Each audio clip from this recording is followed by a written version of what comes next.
Olá pessoal, sejam todos bem-vindos ao Cast dos Espíritos, um podcast segundo o Espiritismo. Eu sou o Rodolfo e apesar de o nosso presente não estar lá muito legal, hoje a gente vai falar sobre a certeza no futuro. Bom dia, boa tarde, boa noite para todo mundo. Eu sou o Valdir e a vida não precisa ser só lágrimas. Olá pessoal, aqui é a Jussara e a frase é interrogativa. Para quem é a consolação espírita? Fala aí pessoal, tudo bom? Espero que esse episódio de hoje então possa trazer um pouco mais de alívio para as nossas aflições. Muito bem, hoje a gente vai voltar a alguns temas que a gente já tratou lá no começo, nos primeiros episódios, né? Vai-se aí mais de 1 ano e meio da pandemia, a gente está passando por muitas dificuldades ainda, e a gente vai refletir sobre alguns aspectos mais comuns ao espiritismo, sobretudo aqueles que são usados, né, em todo o primeiro contato de um simpatizante, uma pessoa que chega a uma casa espírita, para mostrar as diferenças fundamentais que existem entre o espiritismo e outras crenças filosóficas ou religiosas muito mais comuns à nossa cultura. Antes de começar, não se esqueça, a gente tem um canal lá no YouTube, você pode entrar lá, fazer sua inscrição e receber as notificações dos episódios assim que eles são lançados. Clique também na nossa página no Instagram, curta lá no lançamento do episódio, compartilhe. Lá no link da bio do Instagram você vai encontrar o caminho para o nosso site. Lá no site você tem a lista de todos os episódios, também pode compartilhar, pode mandar o link pelo WhatsApp, etc. Estamos em todas as plataformas agregadoras de podcast. Spotify, Deezer, Amazon Music, iTunes, enfim, é bastante fácil encontrar os episódios do Cast dos Espíritos. Bom, mas hoje o nosso tema é desespero e consolação. Hoje nós vamos falar sobre o potencial consolador do espiritismo. O nosso objetivo de hoje é discutir se a imortalidade da alma, a reencarnação e o conhecimento da realidade espiritual, né, como intercâmbio permanente entre material e espiritual, pode nos oferecer uma visão nova sobre o mundo e sobre nós mesmos.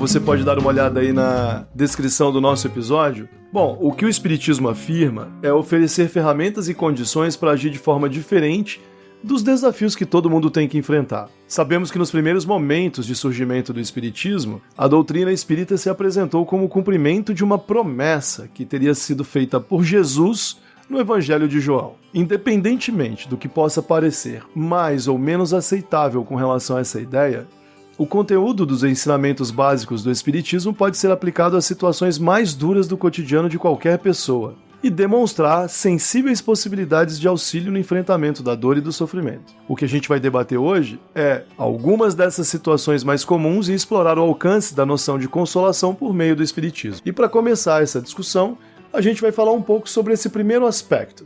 Então a gente separou 3 pontos fundamentais com base num texto do Kardec que está na conclusão do Livro dos Espíritos. Então, se você quiser acompanhar a nossa discussão durante o episódio, você pode abrir o Livro dos Espíritos e ir lá na conclusão, item 7. Nós dividimos aqui 3 tópicos de discussão a partir daquilo que o Kardec insiste ser o aspecto filosófico mais importante da consolação possível a partir do conhecimento espírita. Antes de abordar esses 3 pontos, contudo, vamos falar um pouco sobre aquilo que no Evangelho segundo o Espiritismo, né, Valdir? No Evangelho segundo o Espiritismo, se apresenta como uma promessa cumprida, promessa que teria sido feita por Jesus. A promessa cumprida seria o próprio advento do Espiritismo. Então, nós temos lá no Evangelho de João, no capítulo 14, versículos 16 a 27, uma referência muito conhecida de todos os espíritas, né, Dayan? Musiquinhas bem legais, a gente já cantou as musiquinhas no coral, não foi, Dayan? E foi bem legal.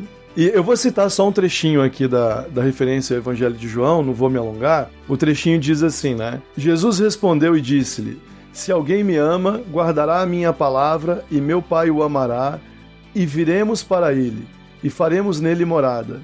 Quem não ama, não guarda as minhas palavras. Ora, a palavra que ouvistes não é minha, mas do Pai que me enviou. Tenho-vos dito isso, estando convosco. Mas aquele Consolador, o Espírito Santo, que o Pai enviará em meu nome, esse vos ensinará todas as coisas e vos fará lembrar de tudo quanto vos disse. Segundo o Espiritismo, ou, de acordo com os textos que estão lá no capítulo 4 do Evangelho segundo o Espiritismo, o advento, o surgimento, o movimento organizado de informações espirituais que deu origem ao Espiritismo, codificado a partir do Livro dos Espíritos, por Allan Kardec, seria o cumprimento dessa promessa. Pessoal, algumas observações sobre isso. Qual a opinião de vocês? O Espiritismo é o cumprimento de uma promessa de Jesus? O que vocês acham? Olha, eu achei que era. E como a gente está desde novo no Espiritismo, no movimento espírita, eu aprendi exatamente isso. Ouvi muito em palestra e depois nos estudos, E eu achava isso o máximo, porque eu falei, cara, o Espiritismo é muito foda, velho. Porque tem uma religião aí, no caso, o cristianismo, não como religião, mas enfim, como um movimento religioso mais amplo. E o Espiritismo é um pós-cristianismo, é um negócio que veio completar o que já estava por aí, para mostrar que o caminho estava errado, que não estava bacana, que estava incompleto, e ele vem então trazer aí toda uma revelação que faltava para fechar esse complexo de lições, E enquanto você é novo, isso é muito bacana. O problema é que você vai ficando velho, você começa a ler, você começa a estudar, e aí barra na história. A história é um problema sério, Porque quando você está diante de autores que são acadêmicos, estudiosos sérios, estudiosos da religião, e você depara, com a realidade, por exemplo, de que, já comentamos isso em outros episódios do cast, sequer as pessoas dos evangelistas teriam, de fato, escrito os evangelhos, e que, portanto, nem sequer Jesus, claro, o homem histórico, ele tem a ver com o que é retratado na Bíblia, você fica muito frustrado, porque, de certa maneira, a gente participa de um movimento, que tem a pretensão, e sob esse ponto de vista o Espiritismo ele é bastante pretensioso, de não apenas substituir, mas completar e suplantar um conhecimento aí de alguns milhares de anos, que tem milhões de adeptos, no Ocidente. Então, no início isso era muito sedutor, enquanto menino, fazer parte disso, e hoje, de certa forma, é constrangedor ouvir isso nas casas espíritas, conhecendo esse mínimo da história que a gente conhece hoje,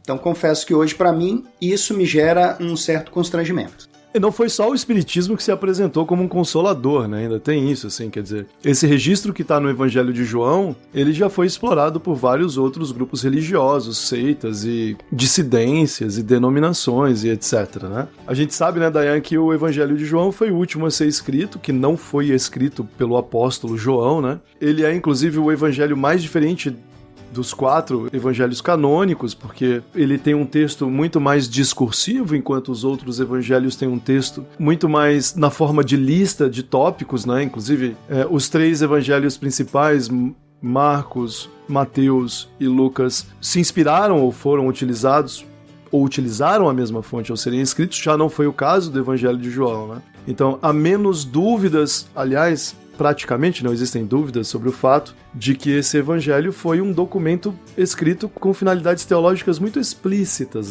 Já de provocar conformidade, de produzir conformidade doutrinária. Fica bem difícil olhar para o Evangelho de João e, sobretudo, para algumas linhas do Evangelho e pensar, olha, o que aconteceria com relação ao Espiritismo em 1850 estava registrado aqui desde o começo, Valdir? Pois é, Rodolfo. Nós já tivemos a oportunidade de conversar tantas vezes sobre esse assunto em reuniões não gravadas do cast, Eu tenho cada vez mais me sentido convencido de que é possível passar uma linha de transição dentro do que os espíritos pensavam para o espiritismo até o Livro dos Médiuns e do que se pensou do espiritismo depois do Livro dos Médiuns, de que esse caráter religioso ganha uma predominância posterior ao Livro dos Médiuns, que no Livro dos Espíritos essa preocupação não existia. E por que eu estou falando sobre isso? Me parece que a própria ideia de religião não tem uma preocupação muito severa com o fato real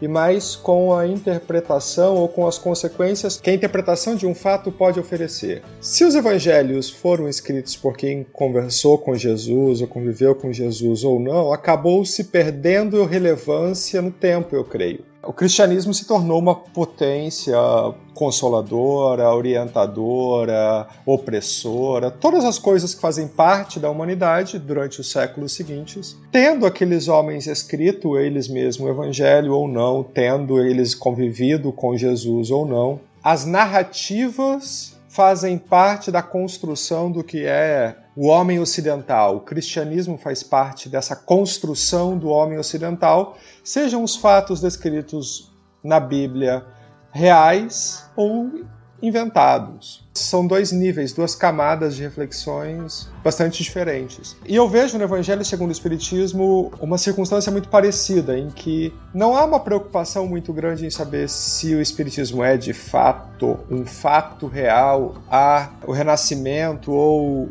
o surgimento, o ressurgimento de um Consolador prometido. O que os espíritos parecem estar querendo propor ali é uma ideia que para mim faz sentido na segunda reflexão, que é, olha, ele vai se incorporar como um elemento de uma certa comunidade vai identificar ali o renascimento de uma espiritualidade. Então, quando eu penso no Espiritismo, após a sua transformação em religião, ou seja, com o surgimento do Evangelho segundo o Espiritismo, eu passo a pensar nas coisas que estão ali menos preocupadas com um fato objetivo. Ele é o Consolador, aquele ente, aquela entidade ou aquele ser prometido lá atrás. Primeiro porque a gente não sabe se ele foi prometido mesmo, não sabe o que seria, etc. Eu deixo de dar valor ao aspecto fato material delimitado, individualizado, para a narrativa. O Espiritismo se propor como a reapresentação do consolo que foi prometido. E para poder entender o que é essa narrativa, eu penso nisso sempre como o ressurgimento, o renascimento de uma ideia que é muito cara para a humanidade, que existiu durante muito tempo e que foi perdendo talvez força no século XIX, no século XX, que é a ideia da existência de uma espiritualidade, de uma vida para além da matéria. Se é aquele indivíduo com CPF descrito pelo João, para mim tem pouca relevância. Em resumo, tanto faz quem foi que disse, se tal ou não no Evangelho, o que interessa seria o conteúdo da mensagem e o seu potencial. É preciso prestar muita atenção, então, se você está levando o Espiritismo a sério porque acredita no discurso de autoridade, porque acredita que existe uma promessa histórica real feita por uma autoridade que você respeita, seria Jesus no caso, ou se você leva o Espiritismo a sério porque a mensagem contida na ideia tem um potencial para ser boa e verdadeira. Essa pode ser uma boa distinção. O discurso de autoridade, Valdir, ele é muito presente no cristianismo, né? Não existe cristianismo sem autoridade. Nós já falamos disso muitas vezes. Aliás, as diferentes denominações cristãs disputam exatamente isso. Quem consegue se aproximar mais da autoridade real do texto sagrado e etc, né? E me parece que o Espiritismo emulou, copiou, mimetizou esse comportamento, que é o comportamento de todo o cristianismo, né? E aí o que a gente vê no Espiritismo é uma disputa por autoridades. Não, nós somos o cristianismo mais real. Quer dizer, tem um monte de cristianismo, mas nós somos aquele que vai resgatar o cristianismo verdadeiro, o mais puro, o primitivo, aquele do primeiro momento e etc, né? E esse me parece ser um debate extremamente infértil, pelo menos no que diz respeito a reproduzir, mais uma vez, o núcleo central da busca por uma autoridade última, em vez de se concentrar no valor que a ideia tem por si mesma. Concorda? Concordo plenamente. Totalmente, Rod. E assim, o que me parece é que você se sentir um escolhido da religião, que seria o complemento da crença ocidental mais difundida, torna a sua vida melhor? Você se sente alguém mais feliz e sofre menos pelo simples fato de ter sido escolhido por alguma questão para ser integrante do Consolador, da religião que reescreve o cristianismo primitivo? Se o fato você se sente importante, pô. Pois é, se você se sente escolhido, importante, e se isso torna a sua vida melhor, você está trabalhando num certo nível da mensagem. Eu também acho. Se a mensagem é boa ou ruim, ela é irrelevante para você, porque o que importa para esse indivíduo é que ele é o escolhido, ele é... autoridade, exato.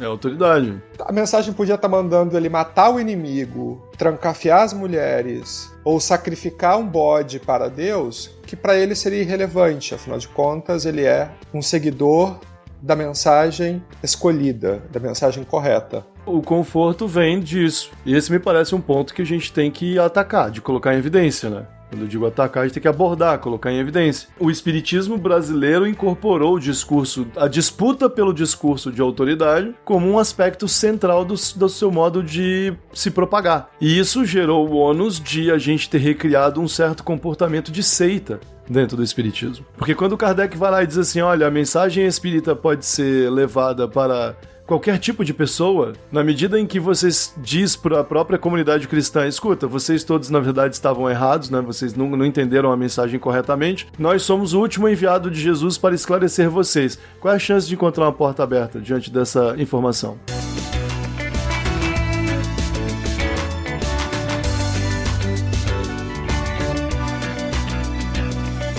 Vamos fazer o seguinte, o nosso ouvinte está interessadíssimo nesse debate, então vamos ajudá-lo. Cara ouvinte, o Kardec, no item 7 da conclusão do Livro dos Espíritos, propõe o seguinte, olha, o espiritismo pode ser compreendido, tanto religiosa quanto filosoficamente, como um consolador, ou seja, ele pode oferecer um potencial de consolação diante dos desesperos da vida, basicamente em 3 níveis. E nós vamos explorar esses 3 pontos. É bem simples. Nós vamos aqui discutir nossas opiniões e dar alguns exemplos, tá bom? Quais são esses 3 níveis? Valdir, você começa, vamos lá. Primeiro, Kardec diz, olha, graças ao conhecimento que o Espiritismo oferece, ele pode ajudar a desenvolver um sentimento religioso até nos materialistas. Vamos começar com a opinião do Valdir. Segundo ponto, ele também pode ajudar a promover a resignação perante as dificuldades da vida. Terceiro ponto, nos ajuda a ter certeza da vida futura, estimulando no homem a indulgência para com os defeitos alheios. Ok? Vamos fazer o seguinte, a gente analisa esses 3 pontos. Vamos pegar aqui, ó. A ideia espírita tem um potencial de ajudar o ser humano a enfrentar as dificuldades da vida? Valdir, o que significa dizer que a ideia básica do espiritismo ajuda a desenvolver um sentimento religioso até nos materialistas? Rodolfo, eu acho que o Kardec, ele escreve uma coisa na conclusão do Livro dos Espíritos, usando uma palavra quando ele queria usar outra. Deixa eu explicar isso melhor para o nosso ouvinte. No Livro dos Espíritos, os Espíritos passam o livro inteiro nos apresentando a ideia de que a espiritualidade existe, de que a vida começou antes da nossa vida material, de que ela continua depois da nossa vida material e que alguns nortes de comportamento moral podem nos ajudar a ter uma vida mais feliz, menos sofrida e respeitando os outros e crescendo juntos. Pois bem, eles vão explorar esse conjunto superficial de ideias que eu apresentei por muitos caminhos. E quando o leitor for à Revista Espírita, onde o Kardec, desde 1858, fica debatendo com os espíritas e com os simpatizantes as ideias que vão se desenvolvendo a partir do Livro dos Espíritos, em vários textos, como Rodolfo falou, Kardec é enfático em dizer o espiritismo não é religião. Um muçulmano, um judeu, um cristão, todos podem compreender a ideia de espiritualidade, de vida pré e posterior ao corpo, sem precisar adotar um rito religioso espírita, porque ele não existe. Aquilo que nós conhecemos como espiritismo no Brasil não era o que funcionava na França à época de Kardec. As reuniões da Sociedade Espírita de Paris eram mais parecidas com assembleias de pesquisadores do que com missas católicas ou cultos protestantes. Fazendo essa digressão ao período em que Kardec escreve a conclusão do Livro dos Espíritos, não parece, ao fim das contas, que ele queria dizer que o espiritismo poderia reintroduzir o materialista a uma religião, a uma prática institucional estabilizada para alcançar a divindade ou a salvação. Parece, para mim, que o Kardec está querendo dizer o seguinte: olha, o espiritismo, essa descrição de uma vida espiritual, aquilo que nós estamos investigando, as hipóteses que nós estamos lançando, funcionando, a chance de se comunicar com os desencarnados, as alternativas de interpretação da realidade, tudo isso pode trazer aquele que é materialista, e aí eu creio que Kardec ele não distingue, ao que me parece, aquele que não acredita na vida após a morte daquele que é ateu, tá? Então acho que ele coloca todo mundo dentro do mesmo balaio. Olha, não acreditar em Deus e não acreditar numa vida após a morte não me parece fazer muita diferença para o Kardec. Acho que ele coloca todo mundo dentro desse grupo. E, ao fim das contas, ele vai dizer o seguinte: não importa muito se você não quer frequentar um culto religioso específico. O Espiritismo pode te ajudar a compreender que há mais além do seu corpo e mais além dessa realidade nua, crua, fria e cheia de lágrimas que você vive hoje. Se você acrescentar à sua interpretação da vida a ideia de que há algo além do seu corpo, a sua vida vai ser melhor. E eu acho que é nisso que ele quer, que ele se refere como consolação na conclusão. Não estou chamando todo mundo para dentro da religião A ou B. O Espiritismo nem é religião. O que eu estou dizendo é que todos vocês, se prestarem atenção naquilo que nós estamos divulgando, naquilo que nós estamos anunciando, na existência de uma vida para além da matéria, nós estaremos cumprindo uma finalidade consoladora, porque isso é capaz de melhorar a qualidade de vida das pessoas.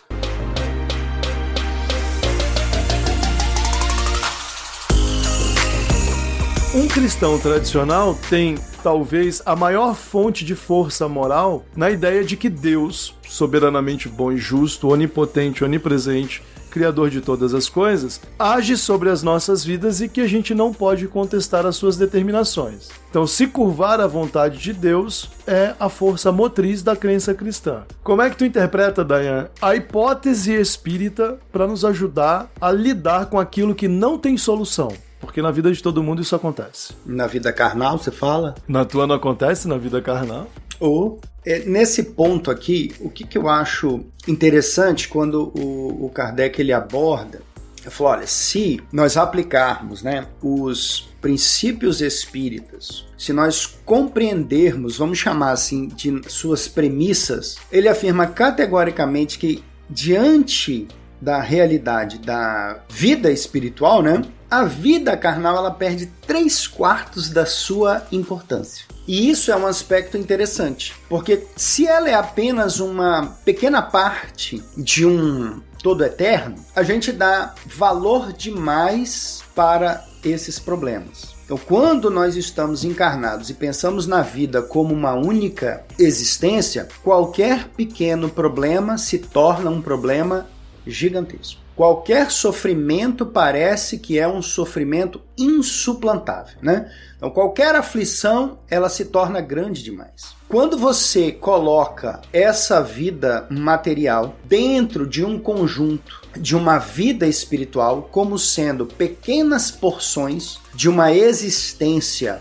eterna, elas passam a ter, esses problemas passam a ter menos importância. Eles passam a se tornar menores. Então, o que ele coloca é sob esse aspecto. Fala, vamos pensar de modo amplo. Quando eu coloco uma vida espiritual, uma vida após a morte na equação, os problemas que a gente passa, eles vão perdendo a sua importância. Porque eles são pequenos dissabores numa longa caminhada. E isso, em tese, deveria nos dar mais coragem para enfrentarmos essas nossas aflições, porque elas não são tão grandes quanto a gente imagina. Inclusive, ele reforça também um outro aspecto muito interessante, que seria, diante dessa realidade, sabendo que a nossa dor e o nosso sofrimento, eles não são tão grandes, e que eles podem, inclusive, ser prolongados, isso deveria nos levar a refletir mais sobre a possibilidade de abreviar os dias nessa existência. Porque nós precisamos enfrentá-los, porque simplesmente abreviar a existência não vai fazer com que eles se apaguem.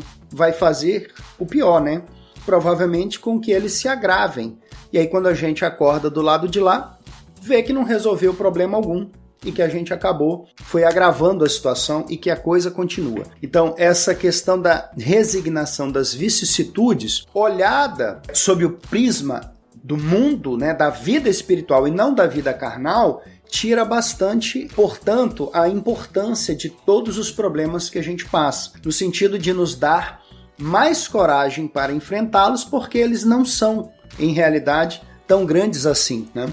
Então, acho que me parece que esse, sim, é um aspecto mais consolador da doutrina, né? É porque, por exemplo, Aldir, quando a gente ouve a palavra resignação, o peso da tradição na palavra resignação é muito forte, né? Foi um instrumento disciplinar usado pelo cristianismo ao longo de muitos séculos para impor controle sobre as pessoas, ok? Sim, não tem jeito. Olha, você tem que ficar na sua, você não vai mudar o destino. O Renascimento surgiu como uma revolta contra isso. O iluminismo também. E a gente vive a era da internet em que a molecada tá atrás de conhecimento para mudar a própria vida ou dar conta de si mesmo. Mas o puro e simples fato é que a vida material é limitada e todo mundo passa por dores que não têm solução. Não importa o que aconteça. Os nossos ouvintes agora chegaram num ponto do episódio em que eles começaram a pensar ou no drama que estão vivendo, no que acabaram de viver, mas todos nós iremos, de algum modo, passar por algum. Tá aí o maior potencial do espiritismo? Nessa ideia?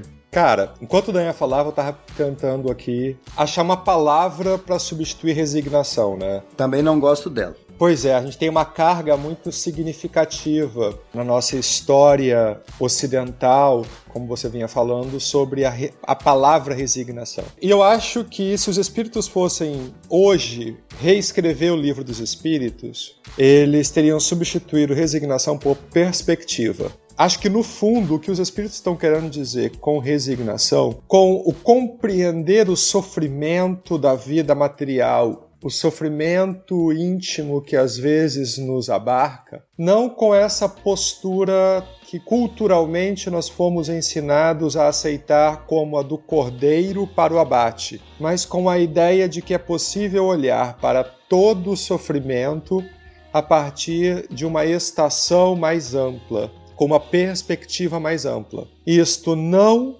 necessariamente altera, na minha percepção, a intensidade da dor do momento. Isso não desqualifica o sofrimento que se está sofrendo naquele instante, afinal de contas, a pior dor é a que está doendo agora. Mas isso fornece a possibilidade de alguém compreender que a sua essência não é uma essência apenas destinada ao sofrimento e que ela não vai estar jogada a uma loteria da qual ela não tem a menor participação, porque a teoria da graça é uma teoria da loteria, afinal de contas. Você pode sofrer a vida inteira e parar no inferno do mesmo jeito. Você pode ser a pessoa boa e parar no inferno do mesmo jeito, porque Deus não gosta de você, você nunca vai saber por quê, você não vai saber o que você fez de errado, mas Deus não gosta e você está no inferno. E diferente do Alto da Compadecida, não tem grau de recurso. Porque não tem Maria. Se você não pode apelar para Maria, que é a sua grande protetora, os protestantes conseguiram se livrar de Maria, vai ficar muito difícil. Mas o fato é, quando nós pensamos numa vida de dor e sofrimento, e muitos indivíduos passam sofrendo da hora em que nascem até a hora em que morrem. Ele vai passar a vida com dores sucessivas. Ora são os dramas da sua condição social, ou da sua família, ou dos seus afetos, ou da agressão exterior, ou seus próprios dramas íntimos. Ele vai talvez enfrentar uma depressão desde o começo da sua infância até os últimos dias da sua velhice, né? E essa depressão vai ser opressora, vai fazê-lo sofrer, vai lhe dar dor. A ideia, me parece, dos espíritos de resignação não é simplesmente baixar a cabeça e aceitar isso tudo como o cordeiro que está a caminho do sacrifício, mas é uma ideia de inserir perspectiva. Se esta não é a única existência dele, ele não está sendo condenado a uma única existência de sofrimento, enquanto a criatura ao lado está favorecida com uma existência de alegrias e felicidades. É claro que há riscos sempre em todas as ideias, mas eu diria isso para você, Rodolfo. Acho que os espíritos estavam querendo falar. Eles não estavam falando da resignação tradicional cristã, mas da ideia de perspectiva, olharmos as coisas a partir de um outro marcador, um marcador em que a existência é maior do que a vida na Terra. E aí, Jussara, talvez um ponto fundamental para complementar essa ideia seja pensar o seguinte, né? A gente só consegue superar os receios provocados pela ideia de conformidade, quer dizer, nenhum de nós gosta muito da ideia de ter que se curvar ao que não tem jeito, ficar esperando pelo que alguém decidir sobre as nossas vidas, certo?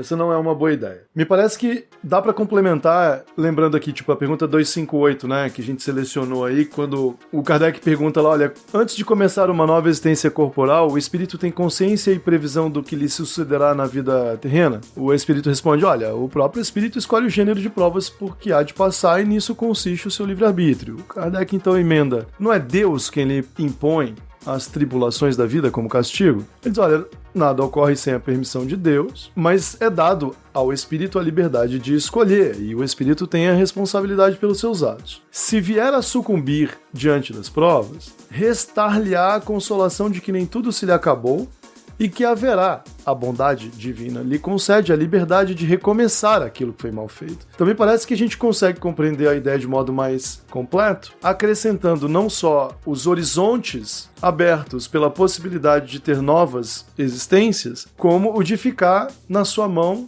a chance de reconstruí-las. Muita gente diz que isso é um problema, na verdade. Você falou disso mais cedo.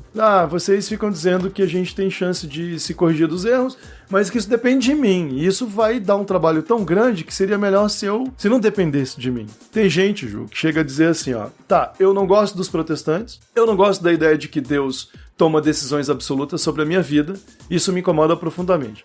Mas vocês espíritas ficam dizendo que tudo depende do nosso esforço. Isso é liberal demais. Por quê?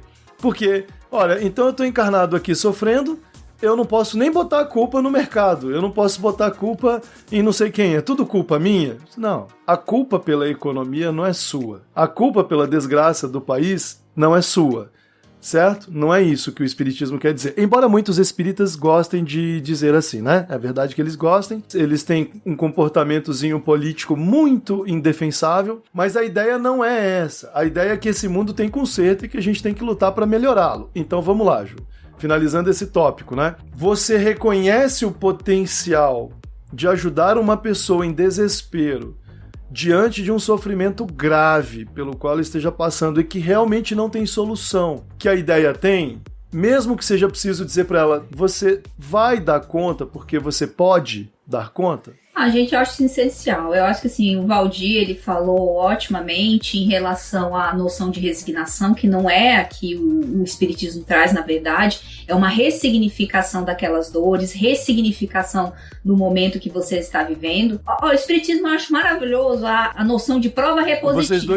Vocês dois podiam escrever um texto, tá? Já falando sobre perspectiva e ressignificação. Ficou bonito esse título, né, Dayana? Já dá pra vocês escrevem juntos, explicam isso, a gente encaixa ali como glosa na pergunta. Gostei, a gente vai criar um blog e esse vai ser o primeiro texto do blog. Gostei muito dos conceitos. Mas porque não tem sentido você, como já falar, tradicionalmente, você se curvar diante de algo e aceitar simplesmente. O Espiritismo, ele é muito maior do que isso, é muito mais do que isso. Ele te impõe um movimento sempre, né? Um movimento, e você tendo a consciência de que, às vezes, por mais movimentação que você faça, você talvez esteja envolvido numa teia de problemas e obstáculos que você não vai conseguir se livrar totalmente, mas tudo bem.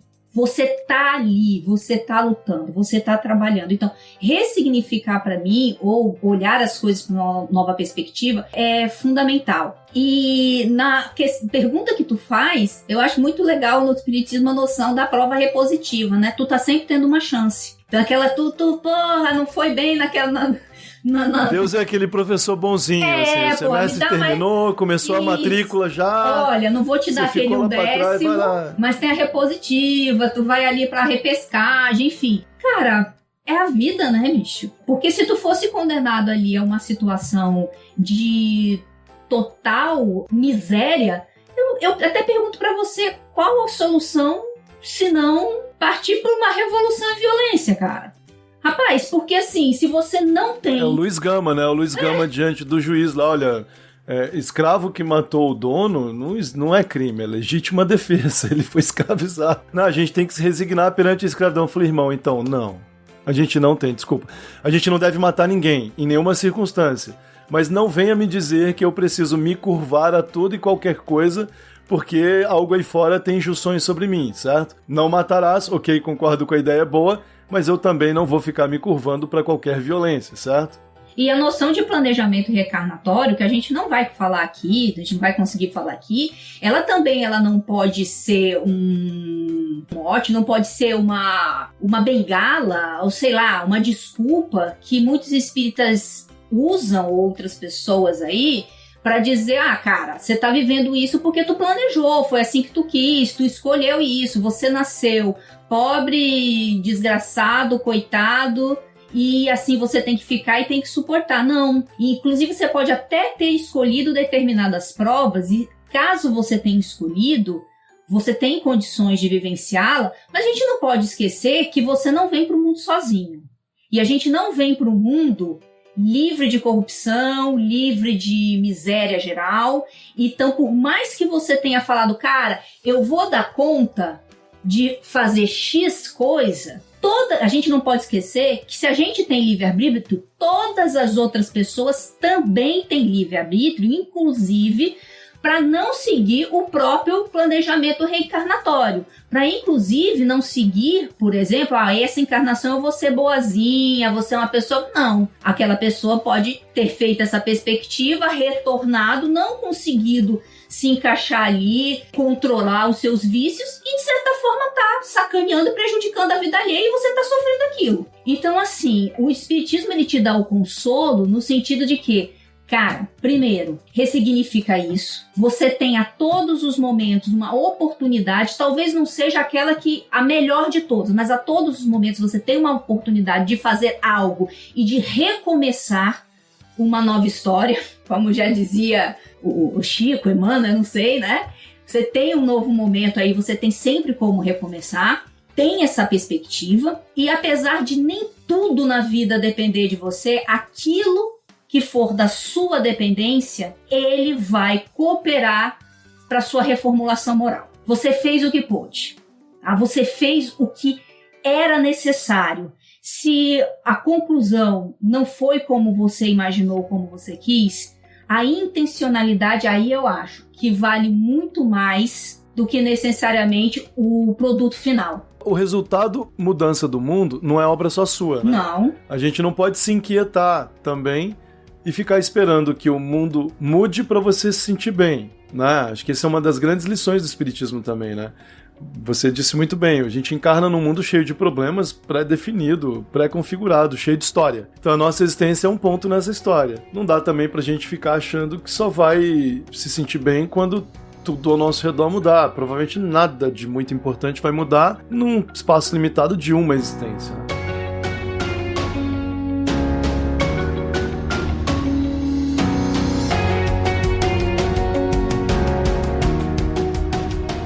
Eu gostaria de citar aqui uma pergunta que me parece ser o coração consolador do Espiritismo. Na minha opinião, o coração consolador da hipótese espírita é a oportunidade de reconstruirmos a nossa existência quantas vezes forem necessárias e o quanto nós mesmos acharmos devido.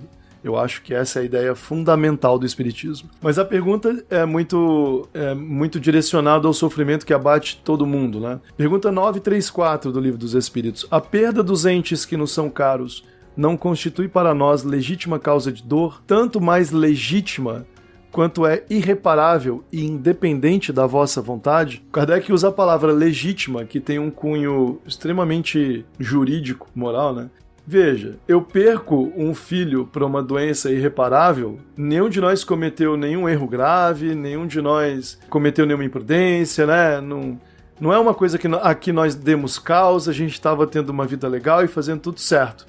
E quase que como numa loteria fomos atingidos por um raio. E o Kardec pergunta, então, não vou deixar de sentir dor. Assim, eu sou espírita, mas quer o quê que eu faço o quê também? Eu sei que o espírito é imortal, eu sei que a gente reencarna, eu sei que a gente se reencontra, mas isso vai causar muita dor. E o espírito responde, olha, essa causa de dor atinge todo mundo, o rico e o pobre, não importa. Qualquer um representa uma prova ou até uma expiação e é comum à lei, né? Ou seja, faz parte das regras do mundo em que nós vivemos. Tendes, porém, uma consolação em poderdes comunicar-vos com os vossos amigos pelos meios que estão ao alcance. Quer dizer, ele quer dizer assim, olha, todo cristão é um espiritualista. Todo cristão acha que após a morte do corpo, a alma vai para algum lugar e sobrevive como identidade. Os espíritos têm CPF. Todo cristão acredita nisso. E haverá um juízo de Deus que irá separar as almas para a vida eterna. Lembrando, quem vai para o inferno vai para a vida eterna também, né? A sobrevivência da alma após a morte do corpo é uma crença comum. E não só os cristãos, né? Para 95% das religiões. Mas aí vem o Kardec e diz assim, olha...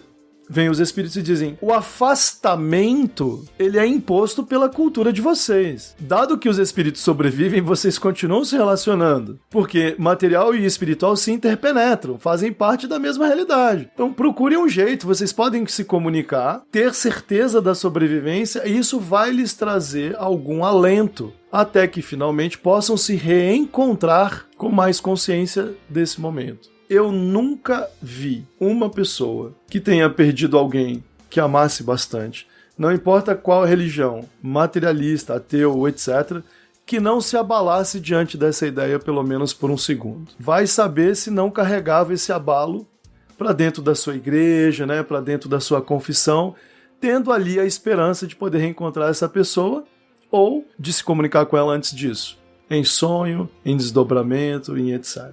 Né? Essa é uma ideia muito forte, né, Dayane? E ajuda a gente a chegar aqui, eu acho, ao último ponto. A certeza de que existe um futuro para os nossos afetos é o que de melhor o Espiritismo tem a oferecer diante do desespero que muita gente está passando agora, por exemplo, com o que parece ser uma loteria absolutamente injusta da pandemia, por exemplo, que ceifa tantas vidas no mundo inteiro, ou da opressão, né, da raiva, do ódio provocado pela política, né, a destruição provocada pelo ódio na política e na sociedade, etc. O potencial é grande, Dayan, para oferecer às pessoas algum conforto? Sem dúvida. Eu concordo com você. Eu acho que esse é o núcleo duro, né, do aspecto consolador do Espiritismo, de longe. Né, é o aspecto mais, eu acho que seria relevante para as pessoas, porque não há nada mais difícil do que perder alguém que nós amamos.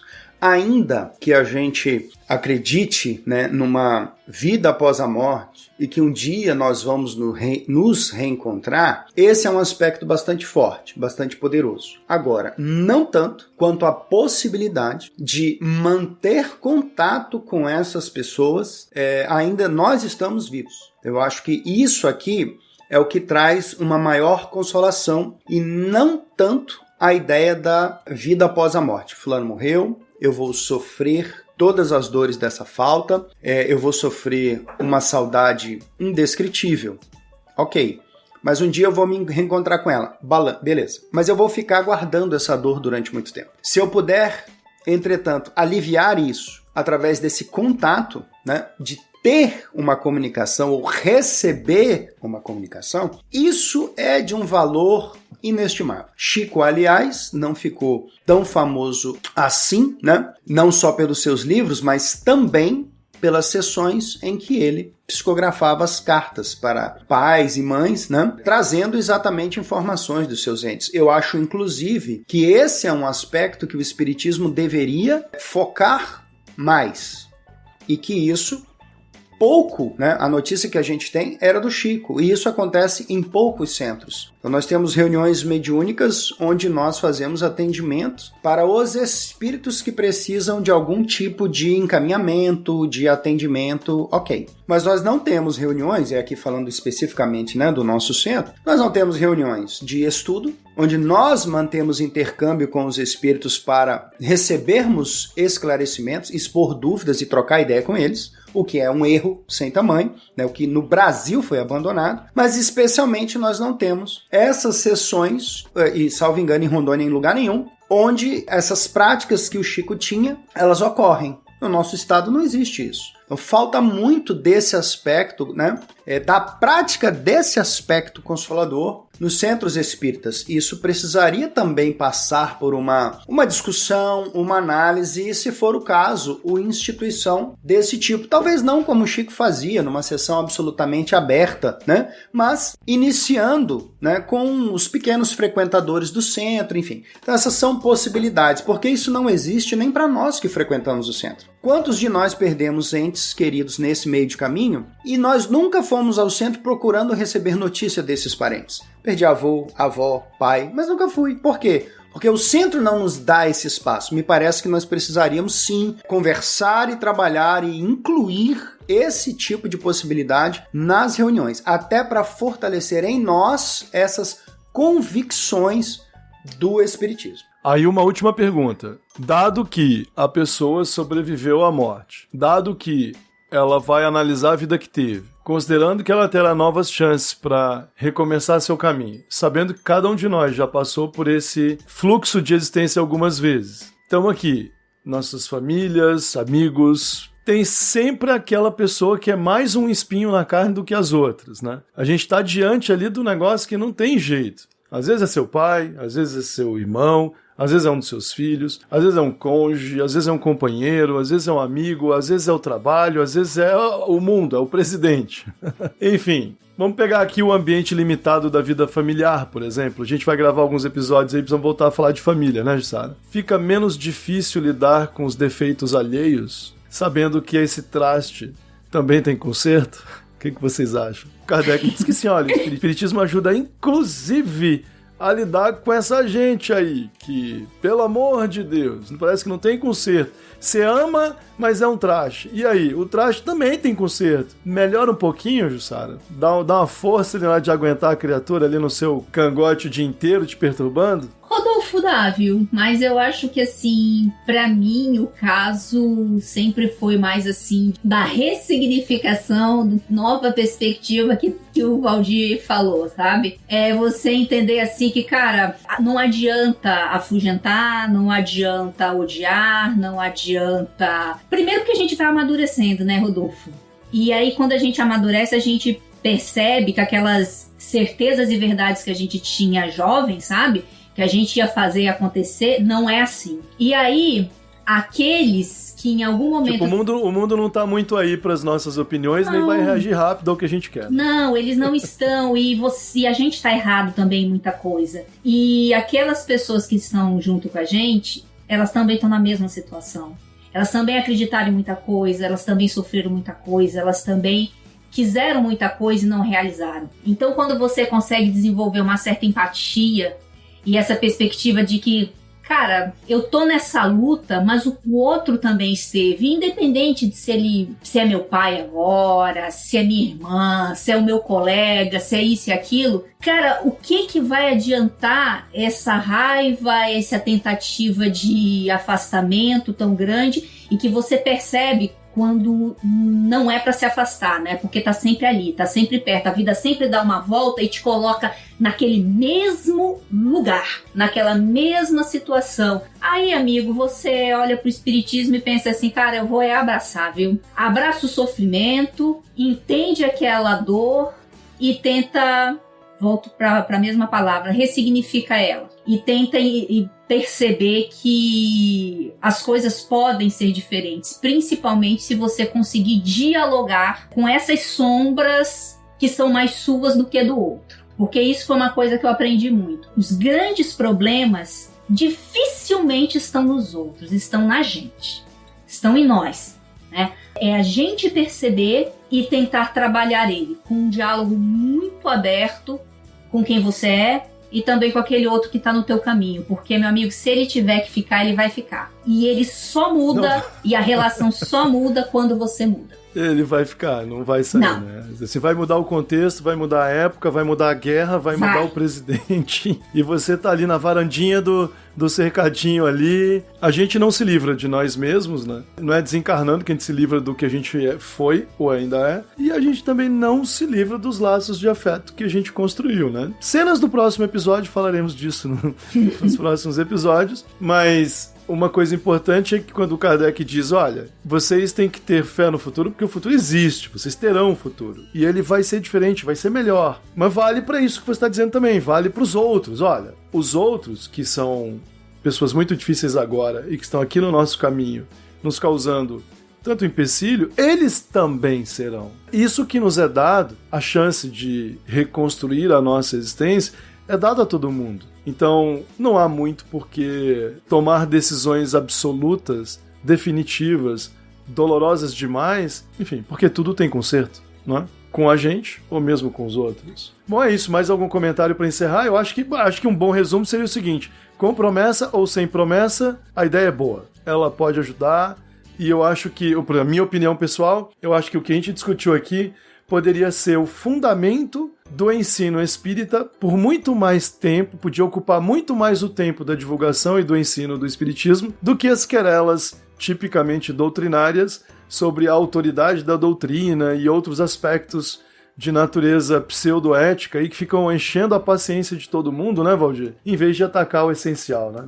Completamente, Rodolfo. Acho que se o espiritismo quer ajudar as pessoas a sofrerem menos, o melhor caminho que ele teria para isso é nos ajudar a compreender que nós precisamos amar a nossa existência, seja ela dolorosa ou não. A noção de amor fati que você eventualmente cita é importante. E que, por não ser a única existência, eu não preciso do desespero ao lidar com as pessoas que me são desagradáveis. Aquilo que a Jussara comentava sobre esse eterno círculo de retorno, ele causa muita dor. Na verdade, ele potencializa a dor que já causa por si mesmo quando a gente pensa que estamos perdendo a única alternativa de sermos felizes e vivermos bem. E essa alternativa está indo para o ralo porque a quantidade de pessoas desagradáveis à nossa volta está destruindo quem nós somos. E o Espiritismo, quando nos ajuda a ver que esta não é a única vida, esta não é a única esperança, e que não adianta fugir da realidade em que a gente vive, que ela vai se impor, nós precisamos aprender a lidar com a realidade e a pesar corretamente a importância que as pessoas têm na nossa vida. Reconhecer que um dia, um lugar, uma existência inteira podem ser dolorosos, que os meus esforços para amainar a dor nem sempre produzem os resultados que eu gostaria, mas que esta não é a única existência que eu tenho. Que o fato de eu ter muitas, múltiplas, prévias e posteriores existências faz com que isso que eu estou deixando de viver agora não seja tão grave a ponto de me desestimular a viver. Eu preciso continuar vivendo apesar do sofrimento, porque esta não é a única existência. Não sei se vocês concordam, né? Mas eu não me lembro, nem na literatura, nem na arte, nem no cinema, nada. E olha que pra mim a literatura é a forma de conhecimento superior que existe nesse planeta, né? Eu não entendo muito de música, então pra mim a literatura tá acima da filosofia, inclusive como potencial de conhecimento, né? Mas eu não me lembro de ter lido ou de ter sentido nada parecido com o que tá na mediúnica lá, trabalhando um caso mais difícil, né? Espíritos muito revoltados, né? Dedicados à vingança há muito tempo. Imagina perder séculos, às vezes milênios, né? Em busca de um mesmo objetivo distorcido, até o ponto em que esse espírito consegue reencontrar alguém que ele ama e que perdeu, né? Eu não me lembro de ler...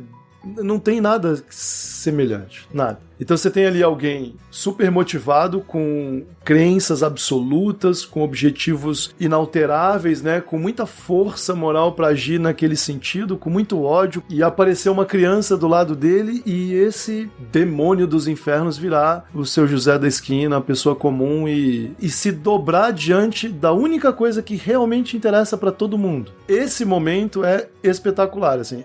Acho que o Dayan, quando fala da mediunidade, em defesa da mediunidade, ele evoca esse ponto, né, Dayan? Assim, olha, nós podemos mostrar como isso funciona. O Espiritismo pode mostrar. Ele pode demonstrar. Então, a reaproximação desses afetos quebra, Jussara, milênios de tradições equivocadas sobre os abismos da percepção. Nós estamos sempre juntos, é que a gente não percebe, né?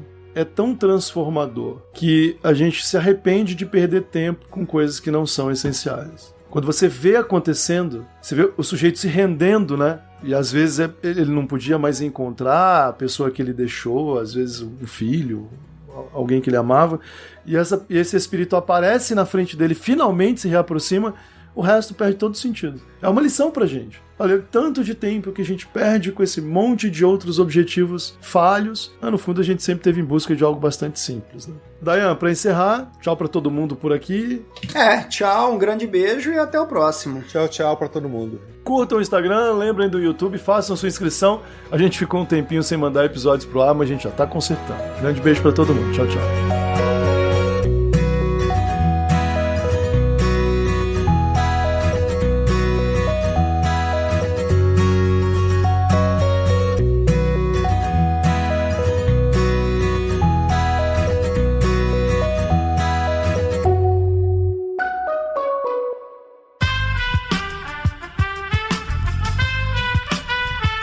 Esse podcast foi editado por Aerolitos Edição Inteligente.